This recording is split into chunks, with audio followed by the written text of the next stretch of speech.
Hi everyone, good evening. My name's Matt. Well, most of you probably know that by now. This is the last CPS video from the Queen Street Oval Office, as it were. I suppose we're fortunate in this office that we can take the option to go home and stay safe and do the jobs that we need to do to support you remotely. We've been working in the last few weeks with the team, skeleton staff today, but all of them are now enabled to work from home, and I will be doing so from tomorrow. But rest assured, the service we're providing you will continue, and we will look to be delivering that even better if we can going forward in the coming days. I just realise how fortunate we are in this office, and you're not so in terms of that and that frontline role that you have, which you're delivering so magnificently. Anyway, I was upstaged today by Jason Leach. He's quite good at these things, to be fair to him, and I've got to follow that tonight. So that's fine though, because it was great that the National Clinical Director came along to Queen Street this morning to support the pharmacy network. It was great to see him. It raised my spirits and created a buzz for the few of us that were left in the office today. His common sense messages and approach is always welcome, but this one was for pharmacy. This one was for you. And him taking time out to support this messaging was extremely useful, and I hope he gave you some of the context and some of the changes around the minor ailment service, etc. And I would urge you to have a look at that.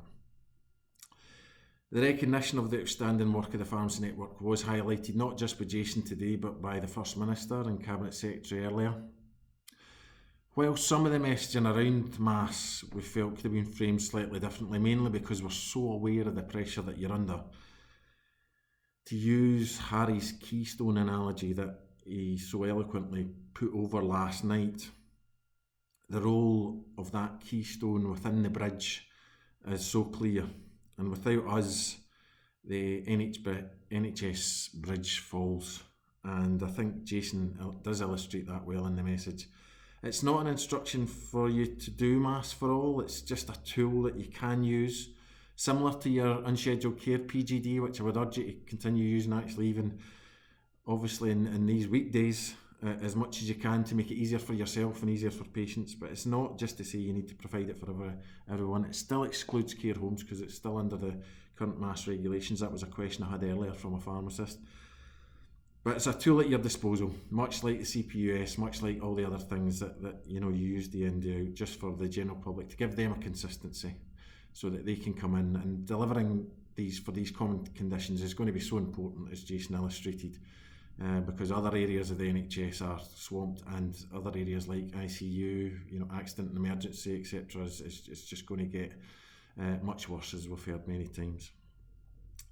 We've clarified for you key worker status for childcare with regards to the whole pharmacy team, including delivery drivers, so they're category 1. I do appreciate it's a challenge. It's been managed at local authority level, so we can't give you the detail in every single area and how that works. But please use the letter that we've provided and the information on the website to support your applications if you can. We've also asked that community pharmacy be included in NHS retail hours. This has been an ask that's came through in the last few days from quite a number of you actually. And when we spoke to Scottish Government about it, they actually said they were considering rolling out an NHS card, and that's actually been put into action. So while the policy wheels are turning quickly on many fronts, this is another small thing that is now moving.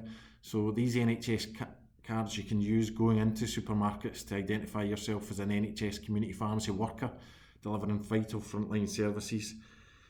And when I have more information on exactly when these will come out, we will deliver it. As I say, the policy wheels are actually turning relatively quickly, because policy normally takes years to deliver, as many of you will know, and many of the frustrations that we've had around how things move so slowly. All of a sudden things are moving quickly. I'd love to give you definitive timescales. I can't do that on so many of the things that Harry and I have been talking about over the last few days. But when we know, you will know. Rest assured of that. Because the current services in community pharmacy are very stretched, as are some other areas at the minute. There will be a Chief Pharmacist Officer letter coming out, either late today or probably more tomorrow morning, so keep an eye out for that. And I know Rosemary is talking to the wider primary care teams at Scottish Government to put out some joint messaging around prescribing, etc., to help try and stem that tide. Deliveries, can I just say it's not the same as what was announced yesterday by the Prime Minister. In England, they've been asked to be the first line in delivering medicines essentially to the 1.5 million vulnerable patients in England. In Scotland, consideration has been given on how best to do this.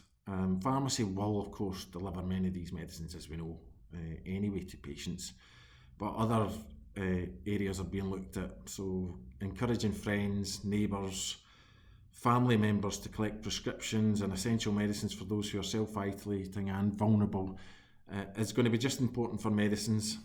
It doesn't mean that we're not going to be looking for financial recognition for activities like this, which we know will have an increased demand during this period. But I think the main point around deliveries is that the Scottish approach is different, so nobody needs to worry about suddenly being overwhelmed, but although I'm sure you've had some who have taken that message and think that suddenly you can turn on the deliveries for all. That's not the case. Our call last night to GP leaders was essentially to turn off the tap and prescription volume, so Harry had that call last night. It's not in our gift to control that, but it is another area we're trying to influence. And we know that Scottish Government colleagues at St Andrew's House in Edinburgh will be taking this message to the highest level of government tomorrow, so Jean Freeman will hear about this to hopefully again stem that tide, as I mentioned earlier. The public are scared. The situation is unprecedented. We know many of you are scared out there, as we've said, and I understand why after my experience at the weekend. But when people are scared, medicine supply becomes one of the most important areas where this fear really hits home. And that's where I suppose we're seeing these behaviours from a few members of the public who are coming into pharmacies being rather unreasonable at this time. I would call on you again, as Harry did last night, to do whatever it takes to keep it going and keep yourself both well, mentally and physically. Use the volunteers if you can, so whether that's someone who's willing to maybe manage a queue, do a bit of delivery if it's safe and appropriate. Use your teams differently as well, please think about that, and use your premises differently if you can, safeguarding your teams, as I know many of you have done, and that is around things like supervision and as well. Think about how you're delivering your service. You can't do everything at this time, and think very differently about that. I certainly don't underestimate that task, there's no two ways about that, and Jason Leach certainly doesn't either. I think just on a lighter note, after my last post on Saturday, many of you were actually wanting a review of Detective Pikachu, the family film I watched on Saturday evening. Well, I'd give it a 7 out of 10. It actually wasn't as bad as I thought it was going to be. It was quite good action and some fun special effects. And after my Saturday that I'd had though, I did fall asleep for about 15 minutes of the film, much to the annoyance of one of my kids, so they insisted that it was rewound and I had to watch that 15 minutes that I missed, so I didn't get away with missing any of it. But as I say, it was okay, a light-hearted bit of fun. I would recommend it for anybody with kids of a certain age. Anyway, all the best again. I know Monday was probably a day that you were dreading, many of you, going into the pharmacies. We'll continue to press on so many of the issues that we've been pressing on and speaking to you about on a nightly basis. I really do hope things settle down over the course of the next few days and coming weeks for you. Harry will be back tomorrow. As I say, we're working differently here at CPS, but we believe we can even work better for you guys. So keep going, and I'll no doubt see you later on in the week. So thanks again. Bye.